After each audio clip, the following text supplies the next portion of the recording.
O cãozinho orelha e a adolescência. Hoje nossa conversa é uma conversa bastante complexa, tem que fazer em poucos minutos, mas nós vamos ver se a gente consegue dar conta do recado, porque é um assunto que merece análises bastante consistentes e não encarar apenas como um assunto da moda. Vem com a gente.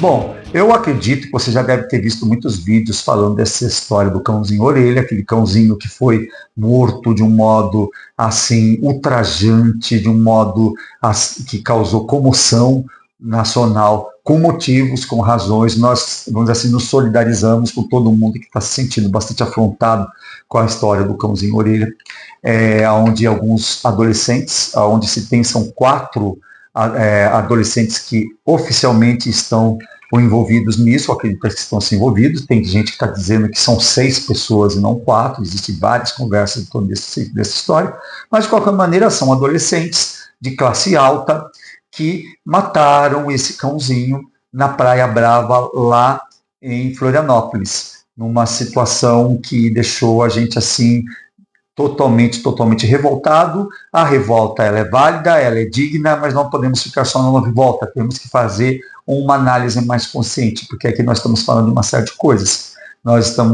É um assunto que acaba, conforme a gente vai desenvolvendo ela, desembocando em outros termos, como a questão de como que a justiça se aplica no Brasil, de como que pode ser feito, a questão de que uma pessoa branca, um adolescente branco de classe alta tende a ser tratado de modo diferente de um adolescente negro de classe baixa. Tudo isso tem levado em consideração, além da questão do próprio direito do animal, dos animais no modo geral, que a gente deve ter respeito às formas de vida. E eu compactuo da ideia de que nós, seres humanos, abusamos demais das outras espécies, né? Que, dependendo do raciocínio que você pode ter, a coisa se torna a crueldade. E a nossa crueldade não tem tamanho, né?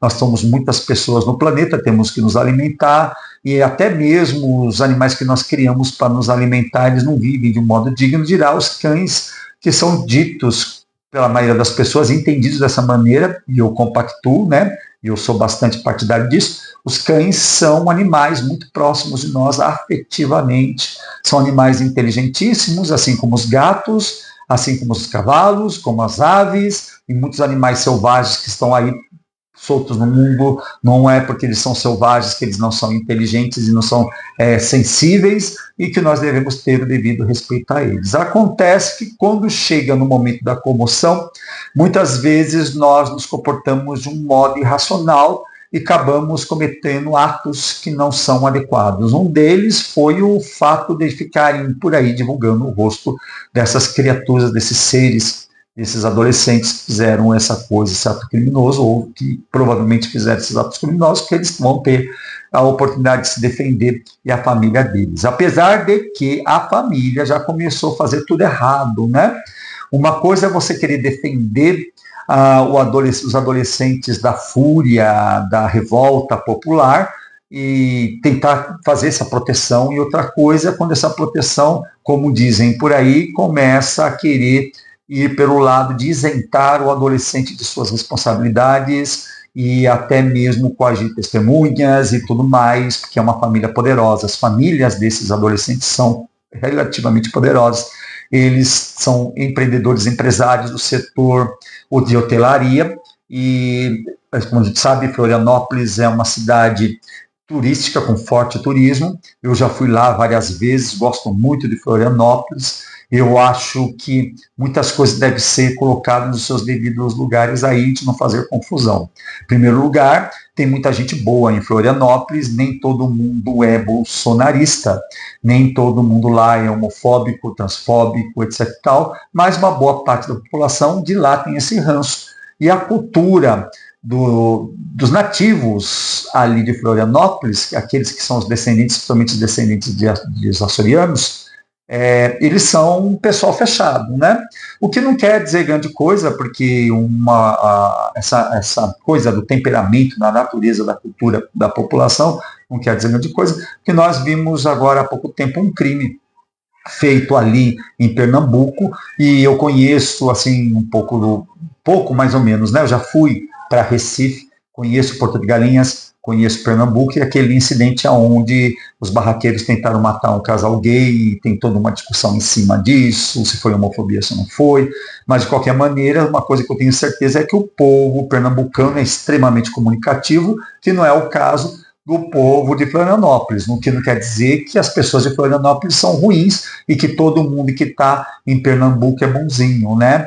Mas quer dizer que a cultura é assim. Então nós não podemos misturar as coisas, nós sabemos que hoje Florianópolis, o estado de Santa Catarina está rendido a essa coisa horrorosa chamada bolsonarismo, que tem muito a ver com supremacia branca, com aquela ideologia que veio da Alemanha, da época da guerra, daquele sujeito do bigodinho, aquela coisa horrorosa, está muito presente em Santa Catarina. Em qualquer maneira, isso aconteceu, é um absurdo, temos que fazer alguma coisa. Isso não é a primeira vez nem a última vez que isso vai acontecer, infelizmente, ainda acontecerá mais vezes, e a gente deve deixar bem claro que fazer esse tipo de coisa é crime.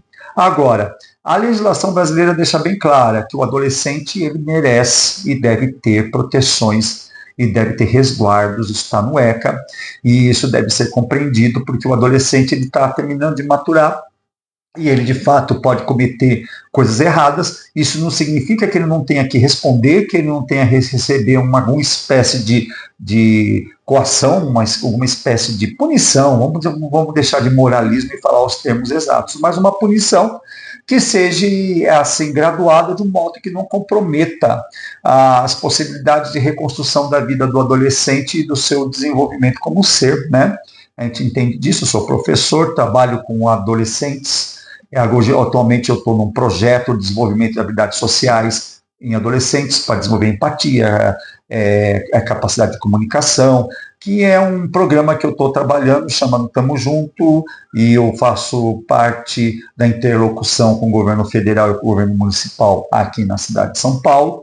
E eu trabalho com isso, desenvolvimento de habilidades adolescentes, e de fato o adolescente é um ser que merece atenção especial, e não é por fato deles terem cometido esse crime que eles não merecem, assim como um adolescente negro da periferia, que não é de classe abastada como eles, também merece. O grande problema que tem que ter aqui, quando a gente começa a pedir para aumentar, a diminuir a questão da maioridade penal, fazer com que as pessoas se tornem maiores de idade com 16 anos, por exemplo, isso tem que ser feito uma análise muito cuidadosa, porque quem vai sofrer sempre vai ser o adolescente negro infrator. O adolescente branco, em especial, principalmente aquele que é endinheirado, mesmo se ele for negro e for endinheirado, a coisa começa a suavizar para ele, porque o racismo existe e pesa muito, mas a questão financeira ainda pesa mais. Lamento informar para quem pensa de modo contrário, mas essa é a verdade, né? Uma pessoa pobre sempre está sujeita, se for pobre, preta piorou ainda, né? Aí para a questão do racismo. A gente não pode simplesmente diminuir a maioridade penal, porque isso não é grande solução. O que tem que ser feito é que esses adolescentes de fato precisam responder por que eles fizeram. Precisa ficar bem claro que eles erraram. É preciso que essas famílias reconheçam que seus filhos, esses adolescentes pertencentes a essas famílias, erraram.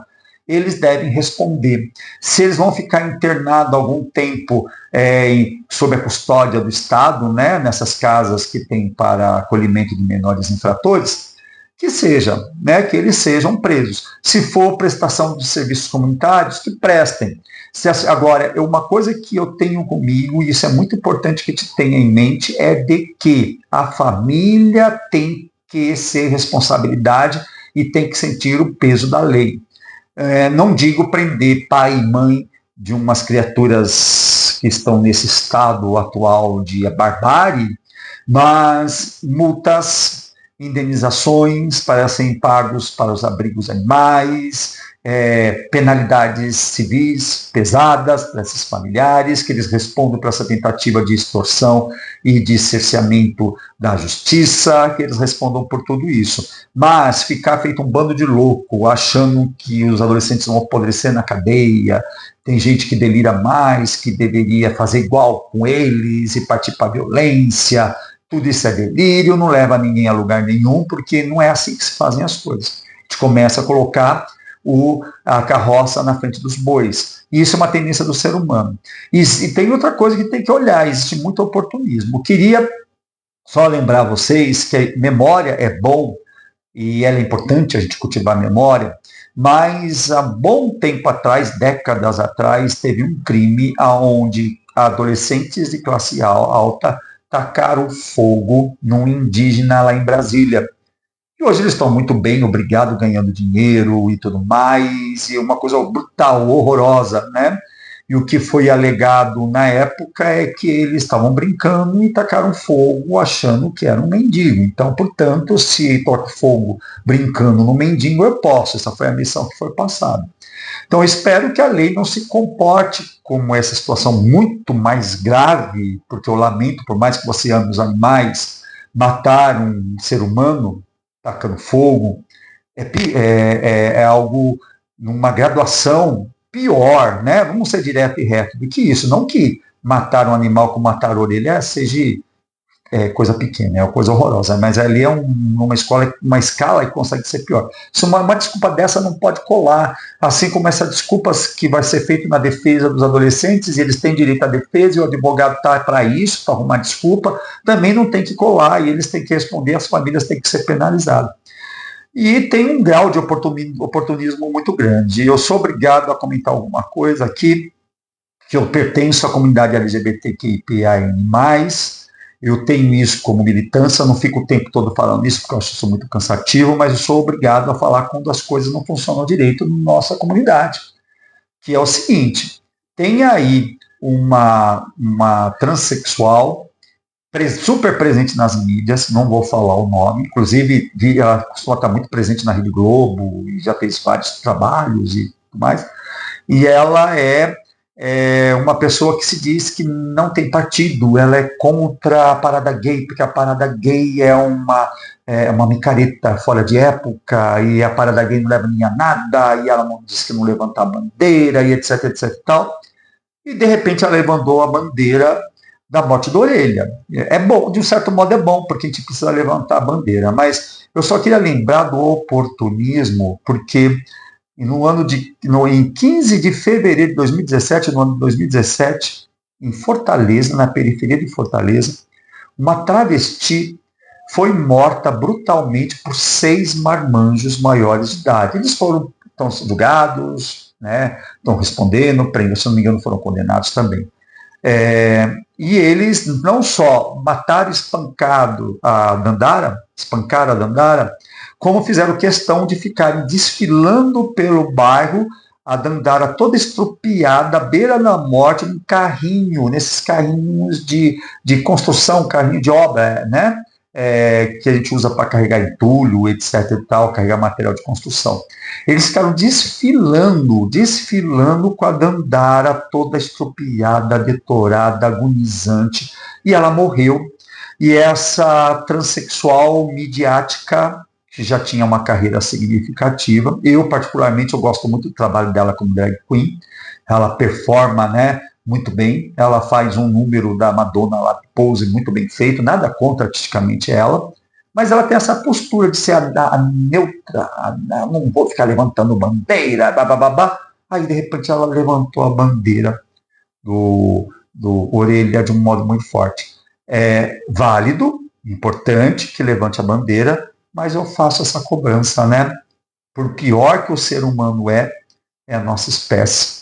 E a gente também deve lutar pela nossa espécie. Eu acho isso muito triste. Então, justiça por orelha, justiça por Dandara, justiça para o índio Galdino, justiça por todo mundo que está passando por todo tipo de preconceito, de crueldade, de barbárie, e que essa coisa horrorosa chamada bolsonarismo seja desmascarado como sendo uma doutrina de ódio, e que a gente consiga transformar esse país num país mais civilizado e que esses garotos brancos que têm uma condição privilegiada porque nasceram ricos sejam úteis para a sociedade, né? E que a gente espera, é meio difícil, porque a gente já começa a achar que pessoas desse tipo só podem ser psicopatas. Bom, gente, daí a mensagem, né? Eu queria fechar, que eu acho que, de fato, nós deveríamos nos preocupar muito, muito, muito mais com a educação dos nossos adolescentes. E eu que eu trabalho nessa minha atividade de desenvolvimento de habilidades sociais nas escolas, em parceria com o Ministério da Justiça pelo programa Tamo Junto, eu vejo a dificuldade de trazer as famílias na escola para fazer oficinas para a gente conversar sobre educação de adolescentes. Porque, no fundo, o que acontece é o seguinte: todo mundo sabe que nós temos. Adolescente tende a ser problemático, não que todos sejam, né? Mas boa parte deles são. É uma fase que tende a revelar problemas e eles precisam de assistência. A maioria das pessoas tem certeza que educam direitinho os seus filhos, que os filhos mal educados são dos outros e nunca seus próprios. E quando você chama para uma oficina dentro das escolas para conversar como educar adolescente, as famílias não querem ir, porque elas juram que elas sabem educar seus adolescentes. E elas não param nem para pensar assim: se eu sei educar meu filho, eu vou para a oficina, porque daí eu troco minha vivência e vou ajudar os pais que não sabem para aprenderem a educar os seus filhos. Não, simplesmente lava a mão e pouquíssimas pessoas realmente têm vontade de participar dessas oficinas das quais eu trabalho para o desenvolvimento de habilidades sociais com os adolescentes e os seus familiares. Muito triste tudo isso, né? Mas, né, tá aí as coisas para a gente estar refletindo. Com certeza, provavelmente isso aí, eu acredito, né? Eu tenho isso comigo. Esses adolescentes têm internet no meio, tem desafio do Discord, provavelmente na história, provavelmente tem questão de drogas, provavelmente tem filhos que têm tudo, mas não tem nada porque não tem atenção e educação vindo da família, a incerteza da impunidade, essa decadência capitalista onde a gente vive, onde eu acho que eu sou mais importante pelo que eu tenho, não pelo que eu sou. Enfim, é um monte de problema. A gente espera que a gente nós consigamos ser pessoas melhores, né? Que casos como o do Orelha e tantos outros casos que eu citei nesse vídeo sejam mais relevantes e que a gente seja mais ativista em todas as situações. É lógico que sempre vai ter aquela situação que eu sou mais simpatizante, e você não tem nenhum problema de você ser muito simpatizante com os animais e defender os animais, mas você não pode ficar insensível diante da morte de Dandara e nem na morte do Índio Galdino. Beijo, espero que você tenha gostado desse vídeo e até mais.